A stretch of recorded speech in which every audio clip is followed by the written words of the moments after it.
For the longest time, I've believed I found my life purpose. A common trend I notice is once you blow up on social media, or once you make it into the pros in music, sports, or any other type of career that pays the big bucks, is when you can truly say you found what you were meant to do in life. For me, it was like that too. Making YouTube videos is something I genuinely enjoy doing, but it wasn't until certain videos went viral that I was like, yeah, this is definitely what I was meant to do in life. But there's a problem here that I think at some point we all realize either the easy way or the hard way.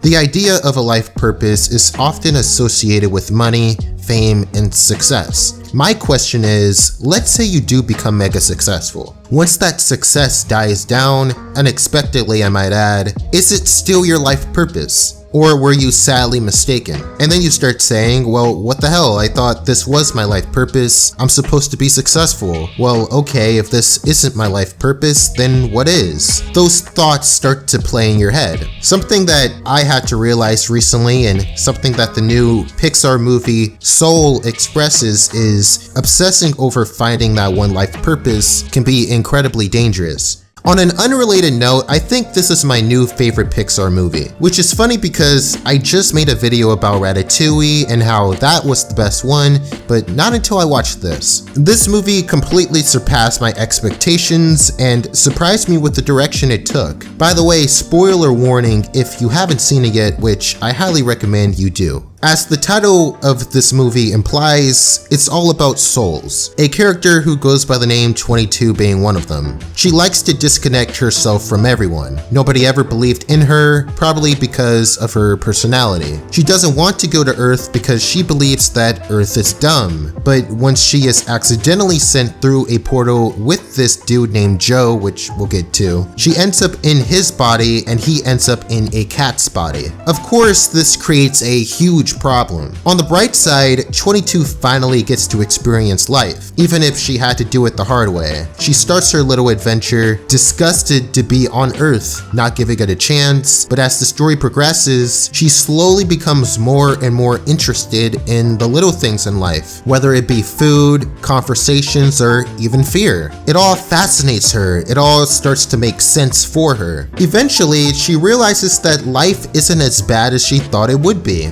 Joe then tells her she is only appreciating life because she is in his body and demands that she return his body back to him. After that, she takes off, but they're both eventually captured by the universe. Long story short, 22 falls into a major state of depression and becomes what the movie calls a lost soul. All her insecurities and negative thoughts consume her to the point of no return, the biggest one being the idea that she has no purpose. Joe resolves this issue by making a point that I'll express by the end of the video.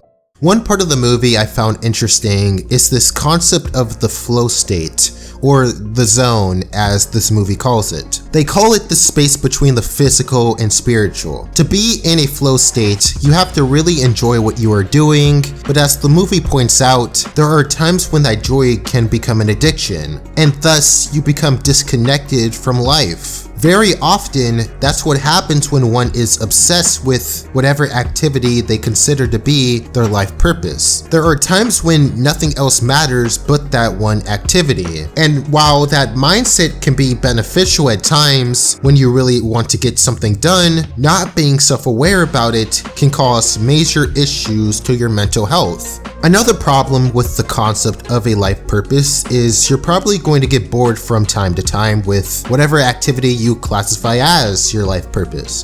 Another scene I found interesting is this one where the little girl is like, screw jazz, it sucks, and then 5 minutes later she plays her trombone, gets into her flow state, and is all like, actually, I love jazz, never mind. My point is that human beings are like that. Our minds change all the time, every year, every day. You can have a passion for something and still get bored with it sometimes. There are days when you might even want to never do it again. Then a day goes by and you go right back at it as if nothing ever happened. Now I want to talk about this dude, Joe Gardner. My dude lives, breathes, and dreams jazz. He dedicates his entire life to that one activity. He has a profession as a middle school band teacher, but desperately wants to perform professionally on stage. Once he finally gets that big gig he's always dreamed of, he becomes so excited to the point where he forgets where he is walking and falls down a sewer hole to his death and dies. RIP. Except he isn't technically dead yet. Well, it just so happens that your friend here is only mostly dead. There's a big difference between mostly dead and all dead. As he discovers a spiritual world. When mentoring 22, he reviews how his life transpired. All of his painful memories are revealed to him, so he comes to the conclusion that his whole life was a failure, and he must return back to set the record straight. By 22 living in Joseph's body later on in the movie, it gives him an opportunity to see how obsessed he was over jazz. There's a scene where she talks to a barber about life, and he says even though being a barber wasn't his original choice, he's still a happy man and can see the beauty of it. He wasn't born to do what he does, it's just something he discovered along the way. It gets Joe thinking, damn, maybe I should take that advice. Then after they leave, the barber goes, oh my gosh, it's so nice to talk to you, Joe, about something other than jazz for once. That's definitely a problem I can relate to. Not from the barber's perspective, but from Joseph's perspective. Once you finally find that quote-unquote life purpose, you become so obsessed over it to the point where it's all you think, dream, and talk about. When you talk to your friends, for example, you may not even realize that all you talk about is that one activity that you put on a pedestal. You miss all the other satisfying memories of what life has to offer. After he gets his body back near the end of the movie, Joe finally performs at the concert he tried so desperately hard to get into, and discovers it wasn't what he thought it would be. I've been waiting on this day for my entire life. I thought I'd feel different. Imagine dedicating your entire life for a gig, only to find out it was just like any other job. Slightly more exciting, yes, but not quite what you were expecting. At that point, I think pretty much anyone would fall into an instant state of depression. You would instantly realize that all the people you could have connected with better, all the opportunities you passed up, all the days you took for granted are all long and gone.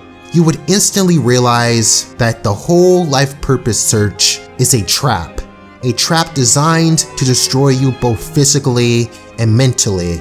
Life purpose is something that I think really needs to be redefined. When you say you want to find your life purpose, you really gotta be specific with what you mean by that. Some might say their life purpose is being a musician, a barber, or a clothes designer, and okay, but then what? Is everything else you do just meaningless after that? The fact of the matter is, you didn't come into this world to do one specific thing. None of us did. Everything you do in this world, everything you experience, the highs, the lows, the successes, the failures, the love, the negativity, that's what living life is all about. Experience. That's the meaning of life. Even something as simple as walking or breathing air are life purposes. So free your soul from that limited box. You can be anything, multiple things, and that time will come, but don't forget to be happy to be alive.